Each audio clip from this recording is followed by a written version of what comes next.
નમસ્કાર, હિન્દુસ્તાની ધરોહર અખબારના digital platform પર આપનું સ્વાગત છે। હું આપની સાથે સોનાલી મોરે વાત કરી છે અમરેલી જિલ્લાના ધારી તાલુકાની। ધારી તાલુકો એ અમરેલી જિલ્લાનું એપિસેન્ટર કહેવાય અને આ એપિસેન્ટરમાંથી ભારતીય જનતા પાર્ટીના 17 સરપંચો ભારતીય જનતા પાર્ટીને બાય બાય કરી અને આમ આદમી પાર્ટીનો ખેસ પહેર્યો। જે આજે 17 સરપંચો છે એ 17 સરપંચોએ ગોપાલ ઇટાલિયાની હાજરીમાં પોતાના જે સમર્થકો છે એ 2000 જેટલા સમર્થકોને સાથે લઈ અને ભારતીય જનતા પાર્ટીને ટાટા બાય બાય કરી અને આમ આદમી પાર્ટીનો ખેસ પહેર્યો છે। કયા કારણોસર આ લોકોએ ભારતીય જનતા પાર્ટીને અલવિદા કરી અને આમ આદમી પાર્ટીમાં જોડાયા, આવો સાંભળીએ આ સરપંચોના જ મોડે। ભારત માતા કે આજે ધારી મુકામે અમરેલી જિલ્લાના ધારી મુકામે આ બધા સરપંચ સાહેબ બતાવજો 17 અલગ અલગ સરપંચશ્રીઓ આમ આદમી પાર્ટી સાથે જોડાયા છે અને તમામ સરપંચશ્રીઓ સાથે એમના કાર્યકર્તાઓ, સમર્થકો અને ગામના આગેવાનો મળીને 2000 કરતા પણ વધુ ની સંખ્યાબળ સાથે ધારીમાં આજે બહુ મોટો ભૂકંપ સર્જાયો છે।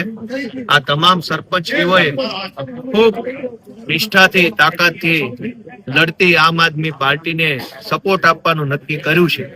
આમ જોઈએ તો ગુજરાતમાં સાસવારે એવું કહેવામાં આવે છે કે તમે ભાજપ સાથે જોડાયેલા નહીં રહો તો તમારું આમ કરી નાખશું, તેમ કરી નાખશું, કામ નહીં થવા દે વગેરે વગેરે વગેરે।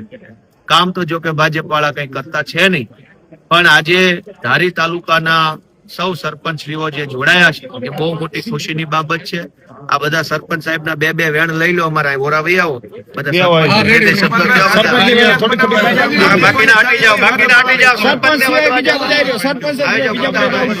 બોલો બોલો સરપંચ આવવા દો ખાલી।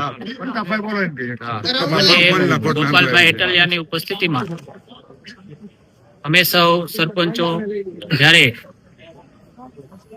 સરકારની નીતિ રીતિથી થાક્યા હોય, કંટાળ્યા હોય અને સરકાર સામે કોઈ ચાસી લડાઈ લડવા વાળું ન હોય, ત્યારે આમ આદમી પાર્ટી એવી પાર્ટી છે કે જે સત્યની લડાઈ લડે છે અને સત્ય માટે નાનામાં નાના માણસની રજૂઆત હોય તો સત્ય માટે પણ એ આમ આદમી ઘણું બધું કરી છૂટે છે। ત્યારે અમે સૌ એવું લાગ્યું કે હવે આ ગુજરાતને અને આ દેશને કોઈ બસાવનાર પાર્ટી હોય તો માત્ર ને માત્ર સત્યની લડાઈ લડનાર આમ આદમી પાર્ટી છે। ત્યારે લડેંગે ને જીતેંગે એમ કરતા અમને એવું થયું કે અમે આ 20 સરપંચો જે જોડાઈ રહ્યા છે એ જો ઓલી ચૂંટણીમાં ભેગા હોત તો આમ આદમી પાર્ટી અહીંયા ધારીમાં પણ હોત અને એટલા માટે અમે આજે આમ આદમીમાં જોડાયા છીએ। લડેગે તો જીતેગે પણ જોડેગે તો જીતેગે, કારણ કે આ ભાજપ સામેની સહિયારી લડાઈ લડી અને અમે લડવા માંગીએ છીએ અને આમ આદમીને જીતાડવા માંગીએ છીએ, એટલા માટે અમે આજે જોડાયેલા છીએ। બીજા સરપંચ ચાલુ રાખજો, ચાલુ રાખજો, આ સરપંચ ચાલુ રાખજો, જે ફાવે જે ફાવે બોલો બોલો ચાલુ જ રાખજો। એ દરેક આજે આમ આદમી પાર્ટીનો કાર્યક્રમ ધારીમાં હતો ને ગોપાલભાઈ વધાર્યા હતા, એમાં અમે 17 થી 20 સરપંચ જેવા જોડાયેલા છીએ। સરપંચો ભાજપ હારે રહે કે કોંગ્રેસ હારે રહે કે આમ આદમી હારે રહે, સરપંચોને તકલીફ તો રહેવાની જ છે।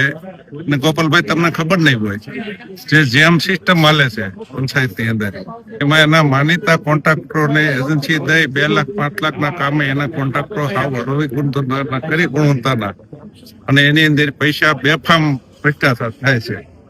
આ એક જ મુદ્દો છે, પણ ઘણા આવી રીતનું ઘણું હાલે છે એમ ગુજરાત આખામાં। તો આજે ધારી તાલુકામાં ખૂબ વિશાળ સંખ્યામાં સરપંચશ્રીઓ જોડાયા છે। એટલે સરપંચ બોલો, બે શબ્દો બોલો। આજે જનસભા હતી, આજમાં ગોપાલભાઈ, મનોજભાઈ સોરઠિયા ઘણા આગેવાનો આવ્યા હતા। અમે નક્કી કર્યું છે કે આખરે ભાજપ હારે મોરે મોરો મારી દેવી છે।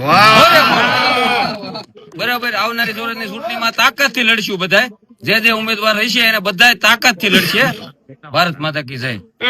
બધા સરપંચશ્રીઓ આજે ખૂબ વિશાળ સંખ્યામાં સરપંચશ્રીઓ આમ આદમી પાર્ટીમાં જોડાયા છે, બધાનું સ્વાગત છે। જય કિસાન, જય કિસાન।